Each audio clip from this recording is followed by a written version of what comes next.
ইসলামাবাদে Iran আমেরিকার শান্তি বৈঠকের আয়োজন করে ছাতি চওড়া করেছিল পাকিস্তান। যদিও সেই বৈঠক থেকে নিটফল এসেছিল অশ্বডিম্ব, কিন্তু যুদ্ধ থামাতে পাকিস্তানের এই উদ্যোগকে বিশ্বব্যাপী বড় করে দেখাতে কসুর করেনি ইসলামাবাদ। তবে এবার সম্পূর্ণ ভিন্ন একটা কারণ বিশ্বের দরবারে নাক কাটা যাচ্ছে পাকিস্তানের। যে হোটেলে বসে ইরান এবং আমেরিকার প্রতিনিধিরা বৈঠক করেছিলেন, অভিযোগ সেই হোটেলের বিলই নাকি মেটাতে পারছে না পাকিস্তান। তবে এত কিছুর পরও পাকিস্তানের প্রশংসায় পঞ্চমুখ আমেরিকা। পাকিস্তানের কোনো খারাপ কিছু তাদের চোখেই পড়ে না। আমেরিকা পাকিস্তানের পিঠ চাপড়ে বলছে ইরান যুদ্ধে পাকিস্তানিরা অসাধারণ মধ্যস্থতাকারী হিসেবে কাজ করেছেন। 10 থেকে 12 এপ্রিল পর্যন্ত ইসলামাবাদে অনুষ্ঠিত ইরান আমেরিকার শান্তি বৈঠককে আন্তর্জাতিক মহলে একটা তাৎপর্যপূর্ণ পদক্ষেপ হিসেবে দেখা হচ্ছিল। বহু বছর ধরে তেহরান এবং ওয়াশিংটনের মধ্যে চলা উত্তেজনার প্রেক্ষাপটে এই বৈঠক ছিল সম্ভাব্য সংলাপের একটা গুরুত্বপূর্ণ জানালা। পাকিস্তান এই সুযোগকে কাজে লাগিয়ে নিজেদেরকে একটা দায়িত্বশীল মধ্যস্থতাকারী হিসেবে তুলে ধরার চেষ্টা করেছিল।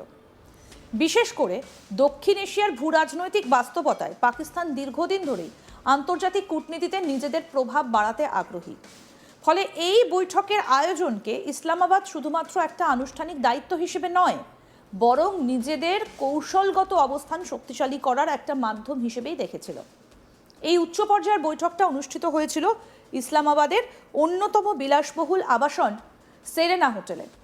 আন্তর্জাতিক মানের নিরাপত্তা, গোপনীয়তা এবং পরিকাঠামোর জন্য পরিচিত এই হোটেলটা অতীতে একাধিক গুরুত্বপূর্ণ কূটনৈতিক বৈঠকের সাক্ষী থেকেছে।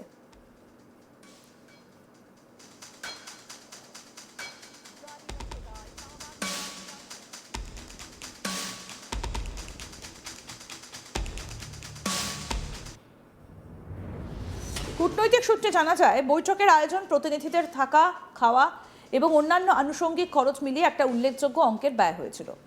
সাধারণত এই ধরনের বৈঠকে আয়োজক দেশই খরচ বহন করে থাকে, যা আন্তর্জাতিক কূটনৈতিক প্রোটোকলের একটা অংশ। যদিও এই বৈঠক থেকে কোনো সুরাহাই মেলেনি। ইরান এবং আমেরিকার মধ্যে দীর্ঘস্থায়ী মতভেদ এবং পারস্পরিক অবিশ্বাসের কারণে আলোচনায় কোনো বড় অগ্রগতি হয়নি বলেই ধারণা।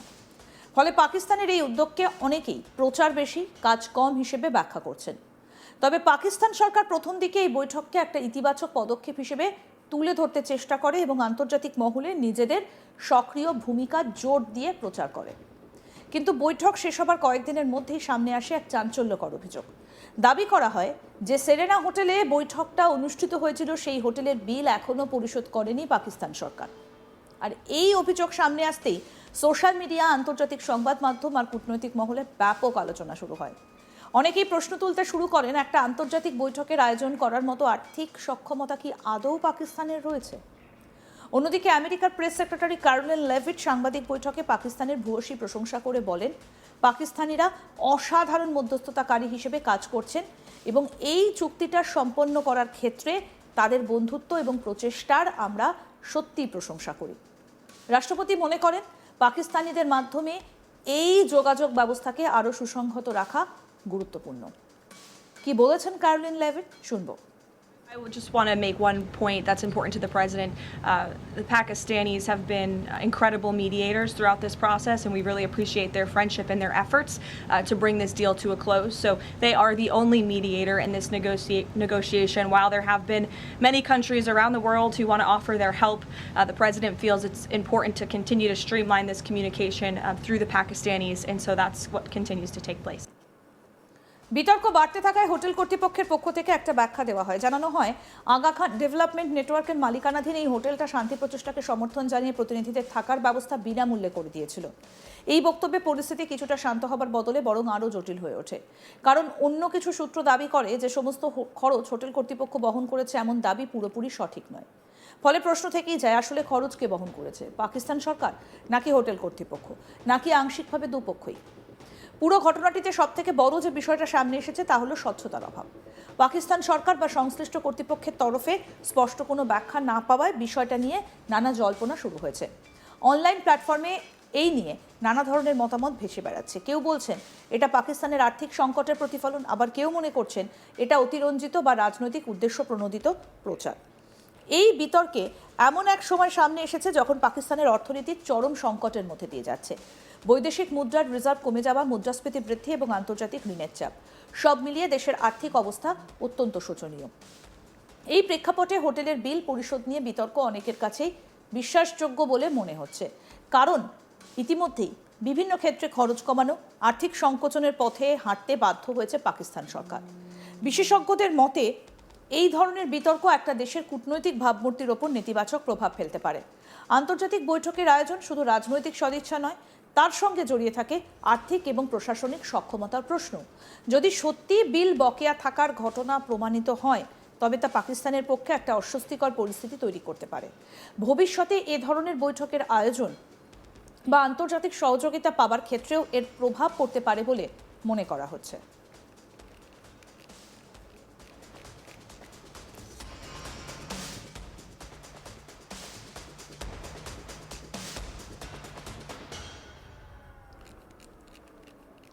একদিকে ইরান যুদ্ধ নিয়ে ইসলামাবাদের ভূমিকা, অর্থাৎ একদিকে যখন আমেরিকার তরফ থেকে বলা হচ্ছে ইসলামাবাদের ভূমিকা অত্যন্ত উল্লেখযোগ্য, তখন আরও একটা গুরুত্বপূর্ণ খবর যে উচ্চ পর্যায়ের বৈঠকটা যে হোটেলে হয়েছিল ইসলামাবাদে, তার খরচই মেটায়নি পাকিস্তান।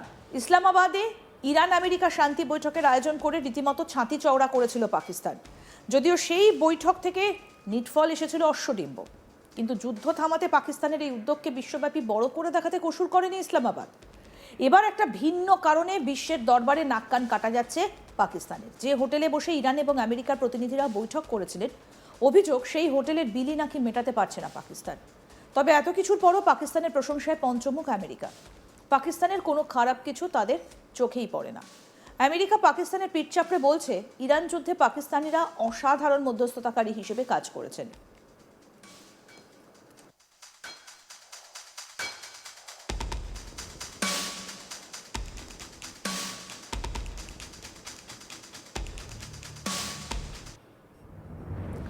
দশ থেকে 12 এপ্রিল পর্যন্ত ইসলামাবাদে অনুষ্ঠিত ইরান আমেরিকা শান্তি বৈঠককে আন্তর্জাতিক মহলে একটা তাৎপর্যপূর্ণ পদক্ষেপ হিসেবে দেখা হচ্ছিল। বহু বছর ধরে তেহরান এবং ওয়াশিংটনের মধ্যে চলা উত্তেজনার প্রেক্ষাপটে এই বৈঠক ছিল সম্ভাব্য সংলাপের একটা গুরুত্বপূর্ণ জানালা। পাকিস্তান এই সুযোগকে কাজে লাগিয়ে নিজেদেরকে একটা দায়িত্বশীল মধ্যস্থতাকারী হিসেবে তুলে ধরার চেষ্টা করেছিল। বিশেষ করে দক্ষিণ এশিয়ার ভূ রাজনৈতিক বাস্তবতায় পাকিস্তান দীর্ঘদিন ধরেই আন্তর্জাতিক কূটনীতিতে নিজেদের প্রভাব বাড়াতে আগ্রহী। ফলে এই বৈঠকের আয়োজনকে ইসলামাবাদ শুধুমাত্র একটা আনুষ্ঠানিক দায়িত্ব হিসেবে নয়, বরং নিজেদের কৌশলগত অবস্থান শক্তিশালী করার একটা মাধ্যম হিসেবেই দেখেছিল।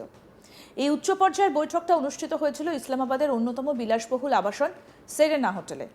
আন্তর্জাতিক মানের নিরাপত্তা, গোপনীয়তা এবং পরিকাঠামোর জন্য পরিচিত এই হোটেলটা অতীতে একাধিক গুরুত্বপূর্ণ কূটনৈতিক বৈঠকের সাক্ষী থেকেছে।